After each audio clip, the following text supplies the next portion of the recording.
Petit contexte avant de démarrer la vidéo. J'ai demandé à ChatGPT de me donner 3 mots aléatoirement. Il m'a donné les mots papillon, cascade et chocolat.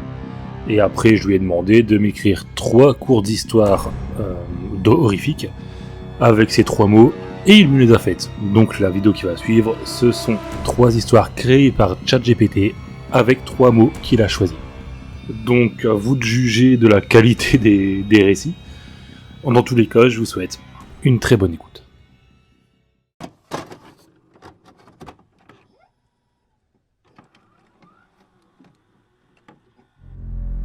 Au cœur d'une forêt sombre, une cascade cachée, appelée la cascade des âmes perdues, était entourée de mystères et de légendes lugubres. On racontait que ceux qui osaient s'aventurer près de ces eaux tumultueuses entendaient des murmures sinistres et des rires étouffés venant des profondeurs.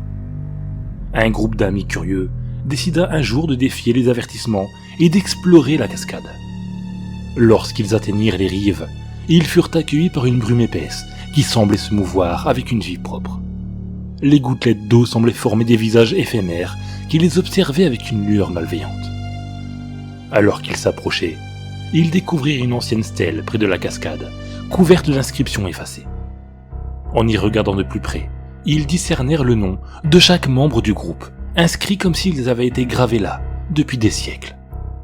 Pris de panique, ils tentèrent de quitter les lieux, mais leurs pas semblaient les ramener inlassablement vers la cascade. La nuit tomba rapidement, plongeant la forêt dans une obscurité oppressante. Les murmures s'intensifièrent et les amis commencèrent à se sentir épiés par d'obscures présences.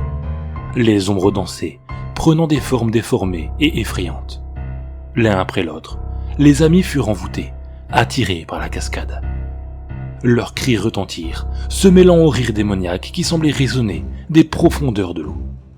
Le matin suivant, les autorités découvrirent les restes des jeunes, dispersés autour de la cascade. La légende de la cascade des âmes perdues perdura, avertissant tous ceux qui osaient s'aventurer dans ces bois sombres.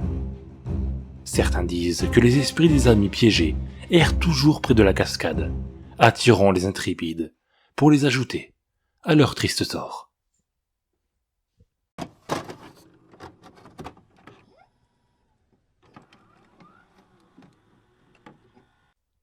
Dans une petite ville tranquille, il y avait une chocolaterie renommée pour ses délices sucrées.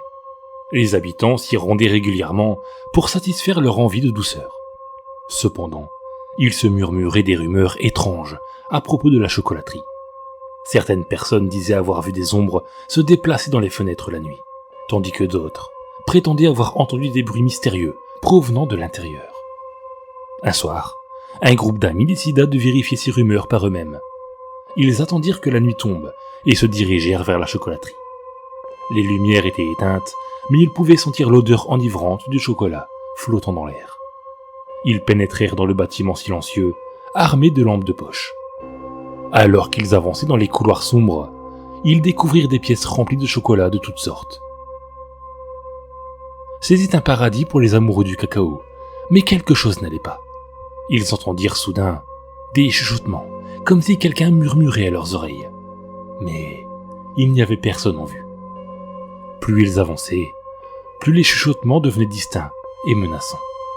Le groupe se sépara involontairement, et chacun se retrouva seul dans une partie différente de la chocolaterie. Soudain, les portes se refermèrent violemment derrière eux, les piégeant à l'intérieur. Les amis hurlèrent, essayant de forcer les portes, mais en vain. C'est alors que les ombres commencèrent à prendre forme, se transformant en créatures cauchemardesques faites de chocolat fondu. Elles rampaient lentement vers les amis, leurs yeux noirs luisants d'une lueur maléfique. Pris de panique, les amis coururent dans tous les sens, mais les créatures de chocolat semblaient les suivre où qu'ils aillent. Ils se regroupèrent finalement dans la salle principale de la chocolaterie, où se trouvait une immense fontaine de chocolat en fusion. Alors que les créatures approchaient, l'un des amis eut une idée désespérée. Il plongea sa main dans la fontaine de chocolat en fusion et commença à projeter le liquide brûlant sur les créatures. À sa grande surprise, les créatures hurlèrent et se mirent à fondre. Les amis réalisèrent que le chocolat en fusion était leur seul moyen de défense. Ils se battirent avec férocité projetant du chocolat fondu sur les créatures jusqu'à ce qu'elles ne soient plus que des amas informes sur le sol. Quand le matin arriva, les portes de la chocolaterie s'ouvrirent mystérieusement, libérant les amis épuisés, mais vivants. Ils quittèrent la chocolaterie en hâte, réalisant qu'il y avait bien plus dans cette petite boutique qu'ils ne l'avaient imaginé. Désormais, chaque fois qu'ils verraient du chocolat, ils se souviendraient de cette nuit terrifiante où le délice sucré était devenu une arme mortelle.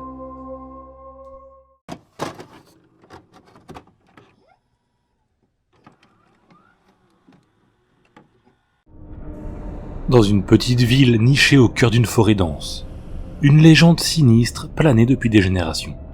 On racontait qu'autrefois, un mystérieux culte vénérait des papillons d'une beauté inquiétante, les appelant les ailes de l'obscurité. Leur apparence était magnifique, mais leur présence était associée à des événements tragiques et étranges. Un soir d'été, un voyageur nommé Gabriel arriva en ville, curieux d'en savoir plus sur cette légende locale. Les habitants l'avertirent de ne pas s'aventurer dans la forêt la nuit, car c'était là que les papillons lugubres étaient censés se rassembler. Mais Gabriel était intrigué, et le mystère de ces créatures le poussait à enfreindre cet avertissement. Alors que la nuit tombait et que la lueur de la lune éclairait la forêt d'une lueur fantomatique, Gabriel s'enfonça dans les ténèbres. Les arbres semblaient se rapprocher, leurs branches tordues s'étirant comme des doigts griffus. Soudain, il entendit des bruissements d'ailes, et des papillons aux motifs sombres et troublants commencèrent à virevolter autour de lui. Gabriel se sentit pris au piège dans une danse macabre, alors que les papillons semblaient se moquer de lui. Des ombres se formaient et se déformaient à travers les arbres, créant une atmosphère oppressante et terrifiante. Alors qu'il tentait de fuir, ses pas semblaient le ramener toujours plus profondément dans la forêt maudite. Les papillons l'entouraient de plus en plus étroitement, leurs ailes caressant son visage comme des étreintes glacées. Son souffle se faisait court et son esprit commençait à vaciller. Des murmures lointains semblaient résonner dans sa tête, récitant d'anciennes incantations. Soudain, une figure émergea des ténèbres, le chef du culte des ailes de l'obscurité. Son visage était dissimulé sous une capuche, mais ses yeux brillaient d'une lueur malsaine. Il révéla à Gabriel que les papillons étaient le reflet des âmes tourmentées de ceux qui avaient sombré dans l'obscurité. Gabriel réalisa qu'il était en danger, mais il était déjà trop tard. Les papillons se mirent à se poser sur lui, leurs ailes se refermant autour de lui comme des étaux. Son corps commença à se transformer, sa peau prenant une teinte de plus en plus sombre et des ailes étranges émergeant de son dos. Les habitants de la ville, inquiets de la disparition de Gabriel, s'aventurèrent dans la forêt à la recherche de réponses. Ce qu'ils trouvèrent les glaça jusqu'aux os.